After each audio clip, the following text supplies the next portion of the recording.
Congrats on getting beyond 1 million. What got you here won't always get you there. This is a podcast for entrepreneurs who want to reach beyond their 7-figure business and scale to 8, 9, and even 10 figures. I'm Brad Weimert, and as the founder of Easy Pay Direct, I have had the privilege to work with more than 30,000 businesses, allowing me to see the data behind what some of the most successful companies on the planet are doing differently.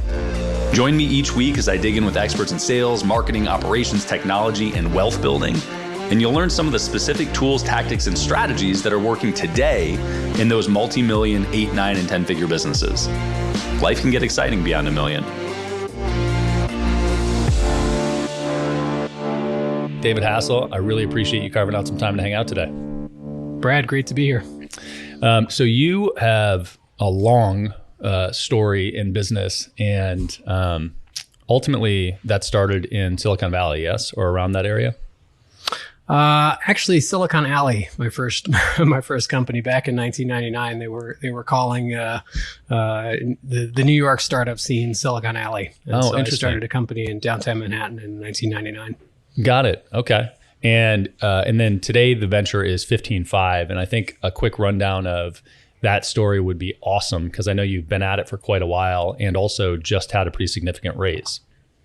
We did. Yeah, we just closed the Series C financing about a month ago, which closed a $52 million round. I think in any times that's a wonderful accomplishment and vote of confidence. In the biggest tech drawdown since the dot-com crash, it was definitely stood out a little bit more than I think it would have otherwise. Yeah, no question about it. So when did you start that, and what was the makeup then? Did you raise to start it, and what had you done previously? Give me a little backdrop here.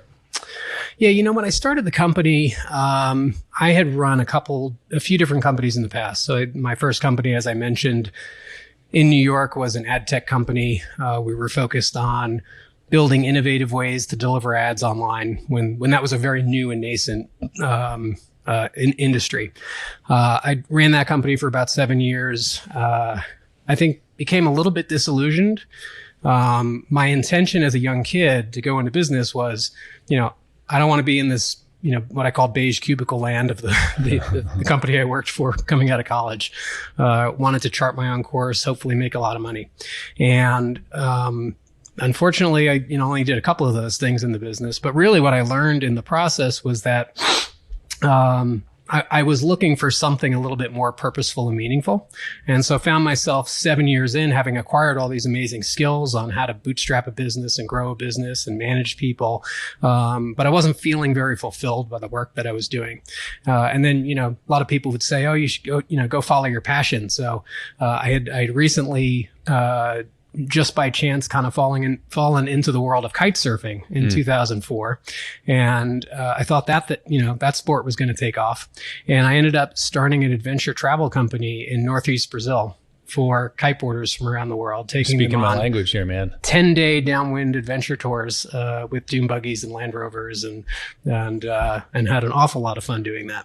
But then I discovered a few years later, that's really fun. I'm not sure it was really my purpose, and certainly not a way to build a career and make a lot of money. So I joked that my first business, I was, kind of chasing the money, but there was no passion. My second business was all passion, no money. And then I woke up at 30 years old and said, maybe I should try to put these two things together. I love it. And 15.5 was really born out of that. I had discovered through a friend, and I had interim while I was looking for, what to do next. I was a member of an organization called EO, the Entrepreneurs Organization, and on various, served in various board capacities, was the president of the San Francisco chapter, and had gotten to understand that a lot of my CEO peers really struggled to build organizations that would achieve their visions through their people. And I started to get curious about, why that was.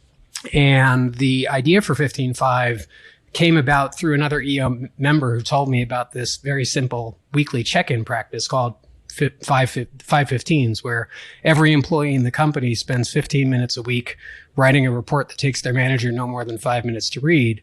And as a result, you create this really easy, simple cadence of communication where the most important ideas and challenges can very quickly escalate and surface to the highest levels of the organization, and that every employee feels like they have a voice and that they're connected. And you can, almost like you take an org chart and you can flatten it. And that idea really appealed to me.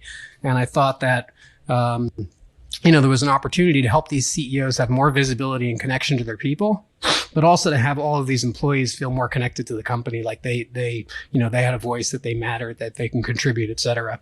And so I didn't actually raise a lot of money at first. This was back in 2011. We built a prototype. We started working with a number of different companies. I wasn't clear there was a very big market for this just yet. Certainly I would have hoped. But I think when you go out to build a business in venture, it doesn't work out very well if you raise a lot of money if there's not a very big market. And ideally, there's a market pull. And so we were more like educating the world. I was saying, this is the product I think should exist, will add a lot of value. I'm not sure it's a venture-backed company. And so we semi-bootstrapped it. We were only raised like $200,000 in the early days, got a little bit of traction, raised another 1.3 million. And then we didn't actually raise a Series A financing until 2018, when we realized that the world was actually starting to come toward us and that there was really this market demand. Wow. So you had 6 years where you were building out, and for clarity, 15.5 is a software product that allows, subscription-based software product that allows teams to do this 15-minute check-in so that managers can dial in 5 minutes. That's sort of the nutshell. And that was the entry point. Today, we're now a full-fledged employee engagement and performance management platform, mainly sold to HR teams of companies between, say, 50 and 2,500 employees. Although we have smaller companies that self-service and maybe just use the check-ins or OKR tooling. They might do performance reviews on it. They might run engagement surveys, but it's a holistic, human-centric performance management platform. But we still retain that name from kind of our early origins. That makes sense. So that was the primary function for the first 6 years? Yeah, for the first 6 years. And we actually got the business. We did raise a seed, a larger institutional seed round of about $2 million from Matrix Partners and Point Nine Capital and Simon Sinek, who you might know, back in 2014. But from there, we got the business cash flow positive, and which is actually quite a rare thing in our space and industry. And we essentially, be able to just operate indefinitely, but not necessarily at the venture growth rates. Right. And so we started to pivot the company more towards a blend of CEO buyers and HR buyers in 2017 as we launched a performance review product. And as I mentioned, we started to see, a real competitive landscape form around our company and our space, with a lot more pull from the market. Some of the trends that I was tuned into back in 2010, 11, and 12 around, a generational shift and how that would change how people work, technological shift, making high-speed networks and mobile devices almost ubiquitous, that you could work from anywhere. I thought those things would reshape the workforce and eventually kind of create a tailwind for the business. And it took a little bit longer than I anticipated. And all of those things started to click in about 2017, 2018, and made the world of managing people a lot more complex. And then, of course, it was exacerbated with COVID. And so that's why we chose to then get onto that venture track in 2018. And we raised a Series A and a Series B about 9 months apart. And then, now 3 years later, I've raised a fairly sizable Series C to continue scaling the business. Interesting. So as a bootstrap person, I love hearing that you were profitable. Yes. There's this ongoing conversation all the time amongst my peers, both funded and bootstrapped, around sort of the quote unquote legitimacy of the whole VC model, and the radical failure rate and the sheer gallons of cash that gets burned to things that don't work, right? And of course, the ones that are successful are successful in a very large way. But And then they pay for all the ones that didn't work. And so there is a portfolio theory model going on with these LPs and VC firms who make these investments. As an entrepreneur, you don't want to be on the other end of that portfolio theory, where only 1 out of 10 companies really makes it big, and a lot of them, fail, right? So you have to go in with your eyes open and understand what you're signing up for. Yeah. Well, and I always, I frequently have this thought of those portfolios, and I think about all the bets that are being made. And if an entrepreneur doesn't have a track record, a serious track record, which they don't always. Most don't. Right. Most don't. And then you give them millions of dollars to do things. It's an interesting call, right? It is. Yeah. So, all right. My question with that is, had you not felt the tailwind, i.e., had you not felt like you started to see competition in the marketplace and you wanted to grow faster, would you have continued on your profitable trajectory and not brought on money? Probably would have. Yeah, I think so. Because there is a trade-off. The venture model works when you can create a company that has an enduring advantage, that grows at a high rate, and a high rate, more than 50% year over year, ideally closer to 100 in the early days. And that even if it's unprofitable along the way, that you're building, essentially economies of scale and a competitive moat and differentiation in the market, so that in the future the company is able to monetize very successfully because other companies can't compete. And so if you're in a company that's building a great product for a niche audience and you don't have a lot of competition, there's no in fact, it would be a very bad idea to go out and raise venture. If you're in a market that's a very, very big market and all of a sudden there's 2 or 3 or 4 or 5 competitors, and that, really the number one's going to get the lion's share of the market, and then 2 and 3 might do well as well, then you really have to make a decision about either we're going to go after and serve a niche, or we're going to go and play this game and try to become one of the market leaders. And so we intentionally made that latter choice. Can you give me an idea of where revenue was and where headcount was when you made that choice? Yeah, so we were about 5 or 6 million in revenue when we made that choice, and I think probably about 50 people. Okay. And today we're like 10x over that, and about 300 and some odd people today. Oh my God, that makes me sweat. That's a lot of people to manage. It's a lot of people. But the interesting thing is, as I've grown the business, I've actually had, at times fewer people to manage. It's more about leading, I think, from my seat. One of the things I did about 18 months ago is I brought on a COO, who's now our president and COO, to essentially focus on the kind of 0 to 12 months execution and the quarterly execution, where I can focus on the 1 to 5 year, kind of more broad strategic future of the business, because we need both short-term and long-term thinking. We need both strategy and execution to win long-term. And were you sitting in the operational seat up until that point? Yeah, I was holding all of that. Not necessarily all equally well. And so, the thing that I've realized is that, some of my strengths happen to be around, a strategic orientation. Like, what are the chess moves and the series of chess moves that we need to make? What is the future going to look like as I look at trends? How do those trends play out 2, 3, 4 years from now? And how is the market going to be different? How is our competition going to be different? We can't just start to build some of the things that we think the market needs today that aren't going to be ready for 2 years, because what the market needs in 2 years might be different, and those things will have kind of moved off to other things. So, that's where I'm beginning to predominantly spend a lot more of my time. Yeah, that makes sense. So your roles and responsibilities, and I think that, I guess I'll just ask you this.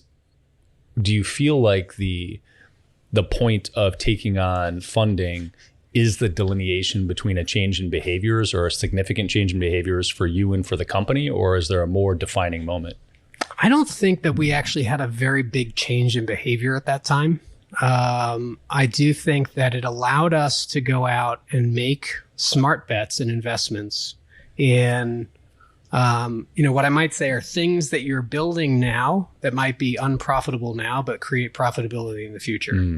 So for example, in order to grow at a high growth rate, you have to continue to invest in marketing to bring in demand generation to bring in leads that are going to eventually go down through a funnel and convert into customers. And you also have to hire a bunch more salespeople who have to ramp, and there's a cost while they're ramping that is a sunk cost. And so you're investing in all, and you're building product now today that may be useful a year or two from now, and then you'll be able to amortize that software over a number of years in the future. So you have to make all these investments right now in order to set the company up to grow at that 50 to 100% growth rate. And so having the cash in the bank allowed us to do that. It allowed us to, in 1 year in 2019, when we raised our Series B, we grew our product and engineering organization from 14 people in January to 80 people in September. Wow. And we were able to build out 10 distinct parallel track squads, all working on different parts of the product, some of the existing products, some new products, some of the underlying technology. And that was able to, really allow us to, build a competitive product in the market. And now we've arrived at a point now where we're, one of 3 companies that really matter in the space. And had we not made those choices, we would have been left behind for sure. And how did so generally speaking, things remained the same, just at scale, years later? Yeah. I mean, I think that we still had the foundation of the company was always a culture around, kind of using 15.5 as a lab for ourselves of this vision of the future that we have, that we wanted to see more in the world, which is companies that win in the marketplace by supporting their people and thriving rather than at the expense of them. I think more often than not, even the language that we use, that things that really irked me or rubbed me the wrong way was when people would call their people their greatest asset, right? So you look up the definition of asset; it's something that can be owned or controlled to create value. Who wants to be an asset? Right? Or even human resources. You look up the definition of resource; it's like something that can be transformed into value, but that in the process may be consumed or made unavailable, right? And that's how we think about. Like when you abstract people to rows on a spreadsheet and they're cogs in the machine, you lose the humanity. And in our day and age, I think you end up with companies that, don't have a sense of loyalty with their people. They don't have people who are really committed to giving their all, to using their greatest strengths to contribute to the organization. So I had this vision of, what would it be like if caring for people and caring for performance weren't necessarily a choice point, but actually something that together synergistically would create something more sustainable and enduring long term? Could we create like a more humanistic way to manage and lead people that has companies win while also unlocking people's potential? And so that was the culture we were experimenting with inside of 15.5. And we've done all sorts of really interesting things in terms of our benefits. Like, prior to this call, you'd asked me if I've ever been to Burning Man. At one point, we were giving away free Burning Man tickets to anyone who'd never been, because we realized that was an experience that myself and some of our co-founders had that, kind of shifted our perception of the world in a very positive way. So looking for opportunities to help people, kind of broaden their horizons and learn and grow and develop themselves, while also making sure we have, and necessarily have very, very high performers who can execute in their roles. Wild. That's awesome. The Burning Man element in particular. So I want to dig into values and culture, because it sounds like it's kind of the ethos of the product, and clearly something that has had a lot to do with your success. Has that changed from the beginning? Have your values changed as a company from the beginning? Has the culture changed from the beginning to where it is today? It's evolved. And the thing that prior to founding 15.5, I actually did have a consulting practice I called Strategy Day, where I go into companies anywhere between $1 million and $100 million a year. I'd work with the executive leadership team, and we'd always start with, kind of understanding how aligned are the stated values with the actual values in the company. Because those two things are two different things. Like the word apple does not, it points to this thing called an apple that you can hold in your hand and bite into, and you like have juice running down your face, but the word will never fully encapsulate that experience, right? The apple itself is an experiential thing. The culture in an organization, you can point to it, you can kind of describe it, but it's always an approximation. So companies come up with values as a way to create guideposts to say, this is who we believe we are and who we aspire to be. And we're going to continue to reinforce those values to try to mold the culture in our desired form. But the reality is culture just happens regardless of whether you do that or not. And it's something that can only be influenced, not controlled. So we were very intentional early on about creating our culture. Our mission was always about helping companies win by unlocking potential. And we had, different versions of how we describe that over the years, and we had iterations on that. We actually used to have 10 core values, things like find the leverage and create customer transformation is one of our new ones. Always be learning and growing, et cetera. We had 10 values, and we thought if it was good enough for Zappos to have 10 values, it was good enough for 15.5. And, but it turns out with 10 values, even the CEO might not remember all 10 at any given time. And that becomes a problem. So, we actually did do an iteration of those values, down to 4 about 3 years ago, where it's, much more easy for everyone to know what they are. And in doing that, certain things have evolved and shifted, and we've had to put more attention on some values, than others. So our 4 values are be and become your best self, which is very core to the, supporting our people and unlocking their potential.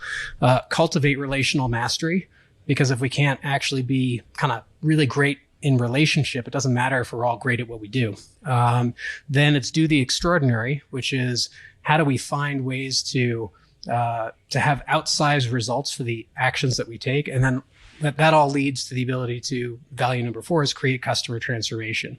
And it turns out that our original 10 values could kind of be bucketed inside of those 4.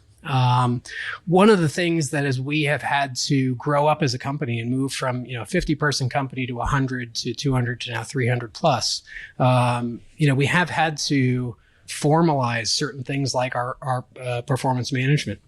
We have had to create a very, very high bar for execution. That doesn't mean that, the humanity that we bring to work and sometimes difficult conversations, don't have to be done with kindness, but it does mean that in order to be at 15.5, you have to be a high performer. And we have ways to measure that and coach that, and a philosophy of, really trying to coach people up before coaching them out. But that's something that we've had to become more committed to being a high performance company in order to continue to achieve the results that we need to in order to survive and ultimately win in this market. In general, high performers want to be around high performers. That's right. And which helps rationalize doing that in a company, yes, from a culture perspective. But as you started to do that, did you feel friction with the values that you had previously set? Did you find it difficult to navigate that inside of the existing core values? We actually didn't, because again, if you think about the value of do the extraordinary, we may have had more of an emphasis on be and become your best self and cultivate relational mastery in the earlier times in the business. And so, the quandary for us and what I would often, go out and talk to audiences about is saying, again, high care for people and high care for performance. Most people think you have to choose one at the expense of the other. For example, Reed Hastings at Netflix, there was an interview he was giving, and he said, we had to decide, are we going to be a family or are we going to be a sports team? And it's this belief that you have to trade off one or the other. And I don't necessarily know that that's actually true. And so we've said, hey, we want to blend these two things together. And at some point, sometimes we have to, if one's dominating, we need to re-emphasize the other, but without letting the other one go. And so in our minds, we put a lot more attention on the high care for performance, but without losing the humanity and the high care for people, and finding ways for us to uniquely blend those two things. Yeah, I love that. Outside of, or including 15.5, how do do you track that? What is performance tracking for you? What's your cadence for monitoring? What's the sort of standard across the board for however you, and I guess you tell me, is it KPI tracking that you do? Do you do value tracking for people? What's the assessment and with what frequency at the different levels in the company? Yeah, no, that's great. And look, I mean, the interesting thing was, has been for us at like all stages of our evolution, we've been, a big part of our product has been building it for our stage of company. So in the early days when we were 10, 20 people, check-ins were really important. And it was something I used, every week to manage the business. And then as we got, to between 50 and 100 people, we now needed performance reviews. And when we got to, 100 plus, we needed engagement surveys. So, we by and large use our own product to do all of this. We have a cadence with our engagement survey of about 3 times a year. We run a company-wide survey, and it tells us it's a diagnostic tool. It's an insight tool. It helps us understand how engaged is the company. Is it improving or not? And then we can look at what are the underlying key drivers that we can actually influence that improve or decrease that. And we can look at that by manager, by department, by gender, by ethnicity, and look at all of these different things in the organization to derive insights. And some of those underlying drivers are psychological safety, a sense of meaning and purpose, rest, work capacity, leadership, confidence in leadership, all those types of things. And we can see how those dial up and dial down and influence the engagement score. So that's very insightful, and we'll often we actually have one of the consultants who works for our customers consult our executive leadership team on the results. And then we decide what do we need to do differently in these next 4 months. And then we do a readout for the whole company and explain, how we're taking the feedback. We also do performance reviews 2 to 4 times a year, depending, sometimes we shift that up a little bit. We just got through a review cycle. And in those reviews, we have typically some upward feedback that might be anonymous to the person. We've got peer feedback that sometimes is anonymous or not. And then we've got, manager feedback. And so there's really a 360-degree review of a person around certain key themes. Sometimes we do go more heavily into the values in a review cycle. Sometimes we're more heavily into kind of the performance aspects, and our people and culture team evolve that over time based on what the need of the business is. And then following that, because there always is, and there can be both rater biases, and there can also be individual proclivities. Like one person might be just an easy grader. Someone else might be a really hard grader. And so, and they might do that across the board. So calibrating those ratings are really important. And so what calibrations look like, and the tool facilitates this, is, let's say I'm probably a bad example. Let's say our VP of sales has rated all of their salespeople. Well, the VP of sales is going to get in the room with our head of customer success and some of the other peer executives that know these people, and they're going to discuss each rating, and they're going to get feedback from other people about, hey, I think you're being too hard here. What about, have you considered this? Or, I think you're being a little too easy here because you might not have considered this. And they kind of, it's almost like you group check your work. And we found that practice is very, very helpful and healthy in terms of getting to an assessment about someone, because by and large, yes, there are a number of objective measures you can look at. Did they hit their goals and their OKRs? Are they achieving, the KPIs they've set out to? Are they hitting their quota? Those are very objective. And then there's a bunch of subjective things. Are they really living each value? And to what degree? Is there room for improvement? And sometimes, look, sales is really easy because the score is right there, but in other roles, it's not always that easy. And there is some subjectivity to it. And so, we're doing our best to build a product that helps to remove as much bias and subjectivity as possible, but it's never perfect. Yeah. I have a hell of a time with KPIs and assessments for my executive assistant. Oh, right. I do not know what the appropriate metrics are for an assistant. I have a feeling of whether it's going well or not, whether things are getting done or not. But, to your point, sales, numbers are on the board or they're not. You're making the calls, making the contacts. We have a close rate. And then sort of in between those two, customer service, you have sort of speed to contact, speed to resolution. but it's a little murkier at that point. It is. And we have a number of questions that we ask to try to tease that out. So, for example, one of the questions is, if this person were to leave tomorrow, I would feel, and there was a 5-point scale from relieved to anxious or distressed. I'm sorry. Anxious is number 2. So it goes distressed, anxious, and it goes all the way up to relieved. And so check in with yourself and say, can I sleep at night because I feel like this person's really got it. That's my litmus test for all of my executives. When I don't have to worry about a particular department, it typically means that's one indicator I've got the right person in that role. I love that. Well, I also love the idea of pinning a descriptor to the number, because yes, for sure. You talk about calibrating the scores, and having a descriptor on the number really has to help with that, because otherwise, I, for example, don't give out 10s. 10s don't actually exist in my world. Right. Yes. The top of the scale, like we all have room to grow, right? We all have room to improve. Exactly. So that's right. There is no 10, which means that 9s are damn near a unicorn, right?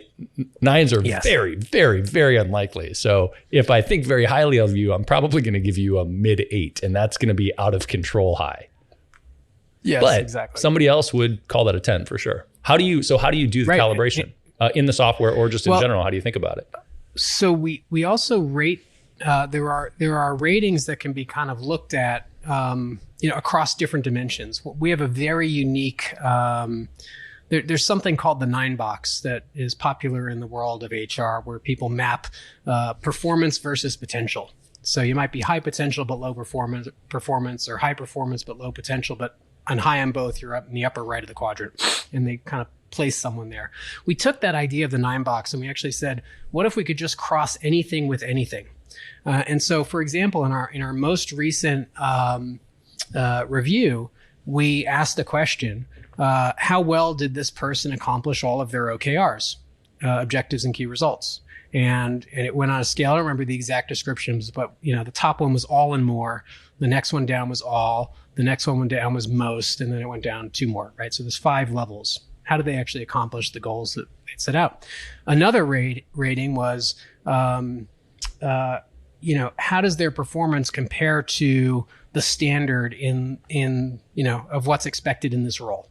And it ranges from significantly below level to at level, which would be a 3 out of 5, but that's good. The at level is good. And then above level and significantly above level. And so again, you're going with more nomenclature, and then you can have descriptors of what does that actually mean. So you encourage people to rate on the same thing. And then we were actually able to look in this kind of like in this grid of saying, let's map the OKR completion to where they are in terms of their level. And what do you know? It actually created this perfect chart where it showed like people below level had fewer OKR accomplishments. People who are significantly above level typically had a lot more all and most. And there was, we were able to kind of validate that those two things were correlated. So those are a couple of things that we're doing. I love that. Well, I'm going to tell a horribly inappropriate story that may or may not make it to the podcast. But years ago, I had a friend that I lived with, very, very good friend of mine. He had a proclivity for heavy set women, we'll call them. And one morning I wake up and I go to the kitchen and he says, man, I slept with a 10 last night. And I said, get the fuck out of here. And he goes, well, it was a 5, a 4, and a 1, but it was 10. And I immediately, my response was, what the fuck is a 1? And your commentary of putting labels on things made it really important. It like highlighted this of, I need to know what that actually means. Where does this fit on the scale? He said, well, she had a wig, she was missing some teeth. And that's all I got. Oh my gosh. Yes.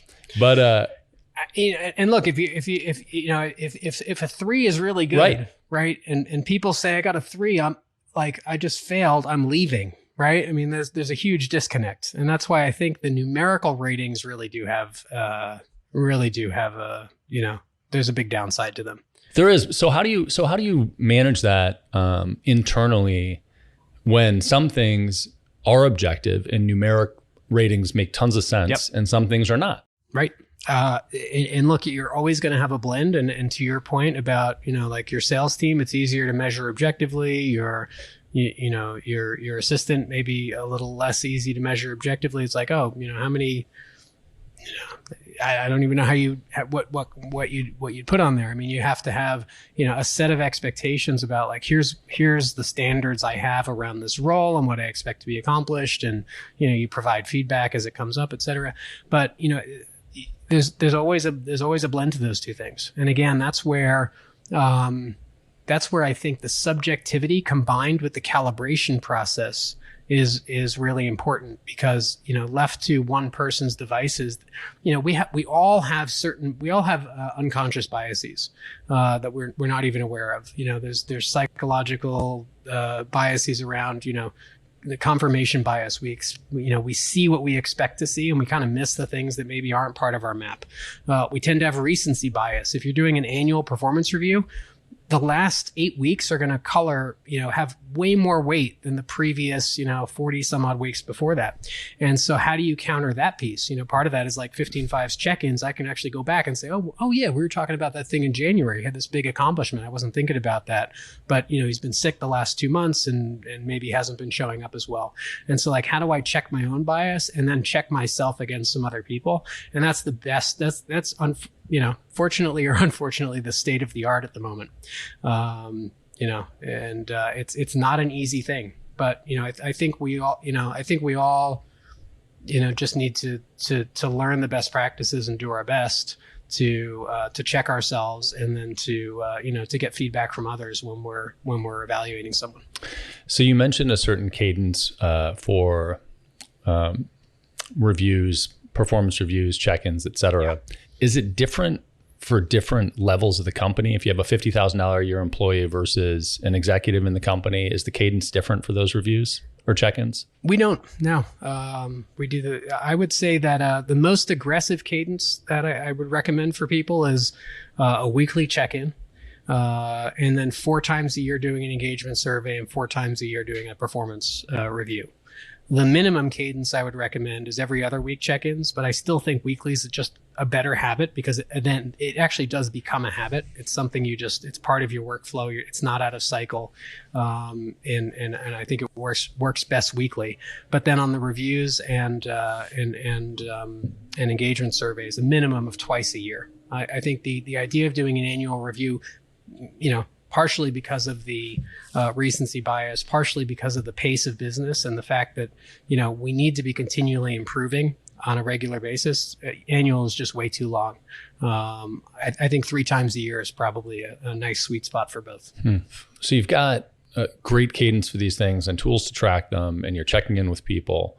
And I listened to an interview that you did at some point in prep for this, and I heard you talk about your ratings on Glassdoor being through the roof. Right. And you've got, significant growth and acceleration. So to have that growth and acceleration and have a really high rating on Glassdoor, which by the way, is really just an environment for ex-employees to bitch, is impressive.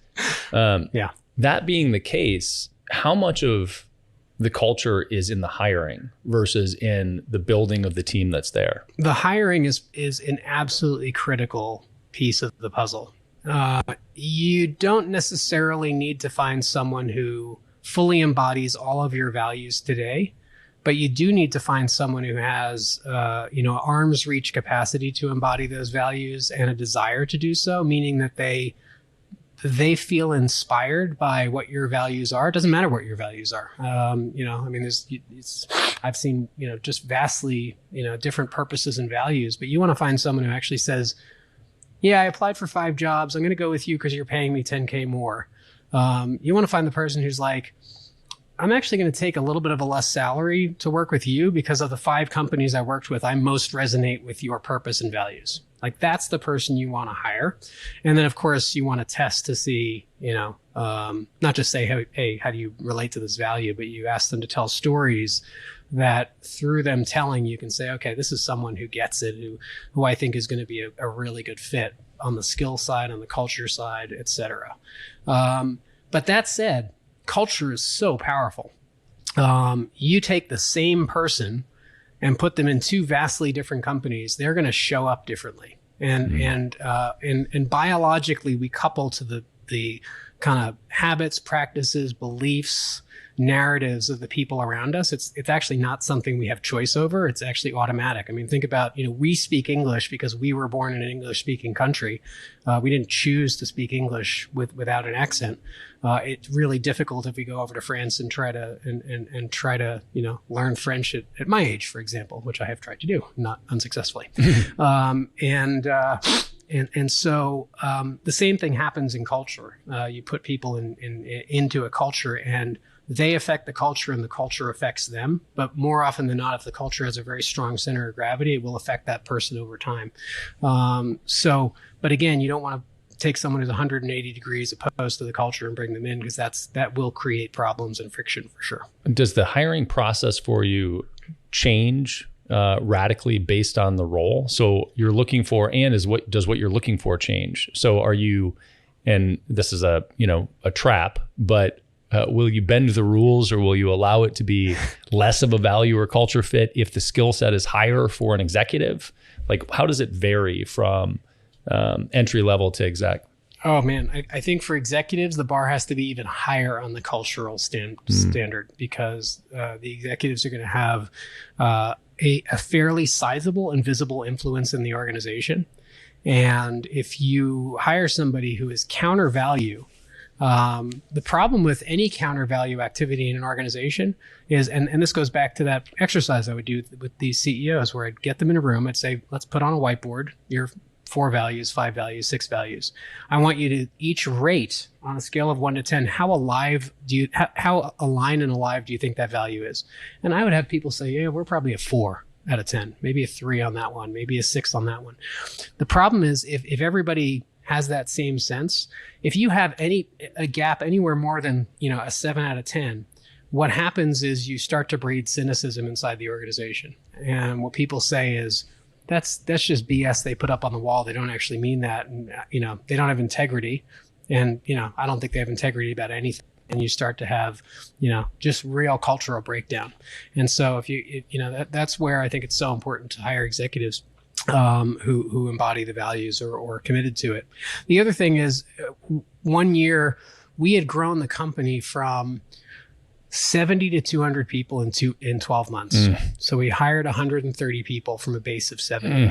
And at the time, we did not really have our hiring practices dialed in.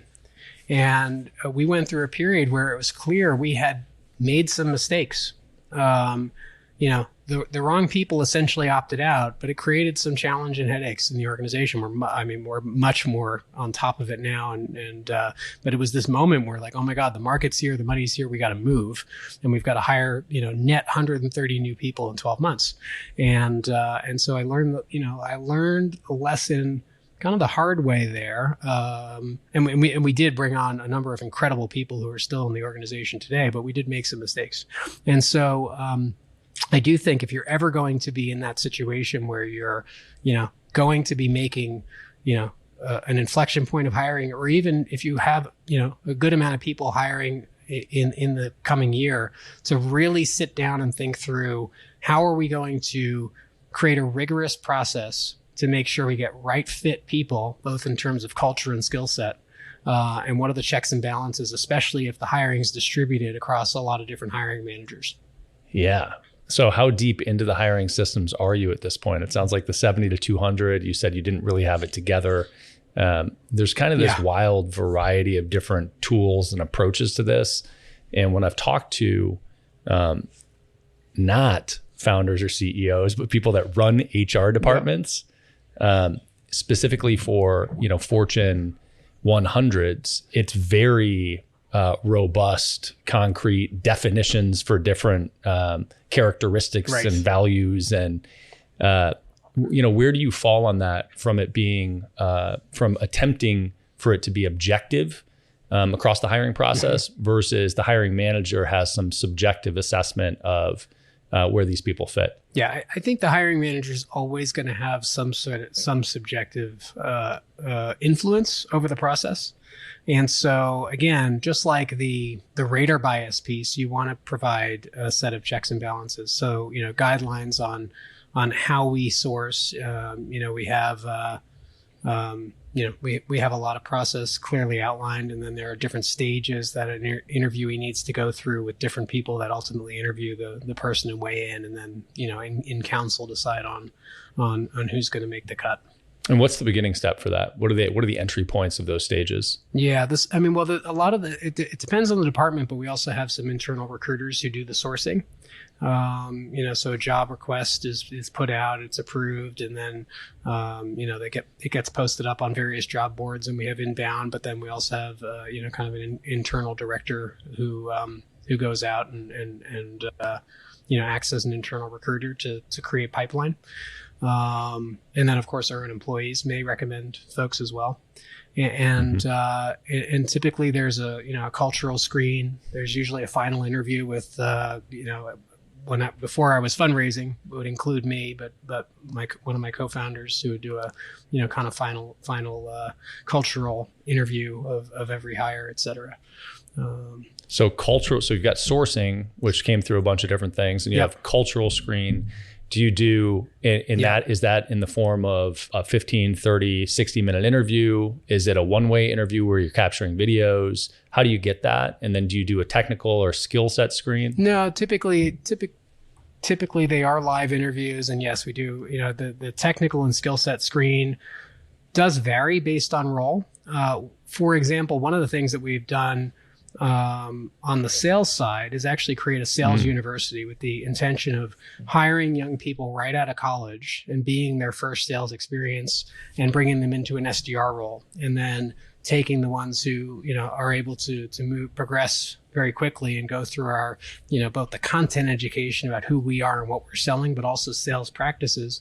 Some of those people then get promoted into eventually might be an SDR manager, they might become an account executive themselves, et cetera. And so we're kind of creating a farm system to help these young people find their footing and succeed in a sales career.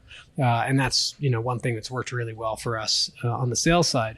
When we were hiring for, a senior demand gen person a couple of years ago, that there were a number of our senior executives involved in that interview process, and ultimately we narrowed it down to 3 people, and then had them actually do some project work around a specific ask or request that they would then present in terms of work product, and then we're able to pair those. So those are a couple of things that we do, but each on the engineering team, they have their own practices for kind of assessing skill set, providing there's a culture values match at first. But it is always a culture values match on the first step. Well, yeah, because look, the going back to the thing of you certainly don't want a culture fit, but someone who doesn't have the skill match, right? So that's not going to work. A lot of companies might say, well, if they have the skills, we don't, maybe the culture fit doesn't actually matter so much.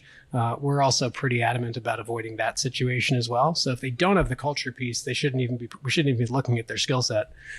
So that's why that is a, kind of a first check. Sure. That makes sense. Well, I know we're coming up on time, but you brought up sales. So I want to ask from a today perspective, it sounds like you're running sort of a somewhat now common playbook from the perspective of appointment setting to, you said SDR. So you've got sales development reps, presumably setting calls for somebody that's getting on the phone, an account executive or somebody that's closing them. How did your sales process change from, again, let's call it the inflection point of that initial funding to today? Up until 2017, we were predominantly inbound self-service, right? So we had we didn't really have much of a sales team. I think around 2016, 2017, we were dabbling. We had like one salesperson who hired an SDR and was basically trying to figure it out and comb through all of our inbound leads. It was in 2017 that we hired our first VP of sales. And he's about a year later was promoted to CRO and ran most of our customer facing business. And we've become increasingly more structured and rigorous in our process, both in the combination of marketing and sales, starting with demand gen and, putting a lot of technology in place to track how the funnels flow and, what leads get qualified. So we have SDRs some are dedicated inbound. So they qualify the inbound leads to see if they should be speaking with a salesperson. We've got dedicated outbound SDRs who cold outreach to companies to try to hopefully intersect with somebody who's got, the challenge that we solve for, right time, right place, but you just have to continue to reach out to folks to make sure you're there at the right time.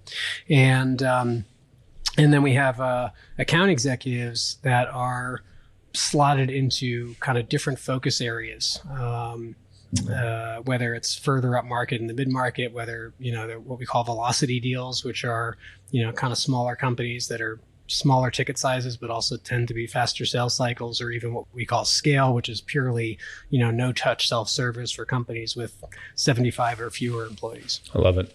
That's helpful. Cool, man. Well, I appreciate you taking the time to talk.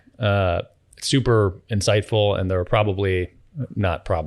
are hundreds of other questions that I have about all the other verticals of business, but, yes. But culture and values and the tool and how you're doing it. For me, I know I got granular on a few things, but it's how I learn really, and I want to know the specifics of how people are approaching things in addition to the overarching strategy, because kind of where the rubber meets the road is how I figure out if it works or not for me. Yeah, absolutely. Yeah, I agree. Where can people find out more about you or about 15Five? Whatever is interesting. Yeah, 15Five is easy. It's just 15five.com. Me personally, you can follow me on Twitter at dhassell, Hassell, or David Hassell at LinkedIn. Love it. Cool. David, I appreciate the time, man. Hopefully it won't be the last one. All right, Brad. Thanks. If you learned one thing on this episode, share it with another entrepreneur. They need to hear it. Also subscribe so that new episodes just show up on your phone. It's a lot easier that way. And if you want the really good stuff, check out our free BAM! Tactics and Strategies course. It's where we curate the best tips, tricks, and tools that our guests know, whether they've shared them on the podcast or not. Just go to beyondamill.com. You'll also find previous episodes and show notes at beyondamill.com.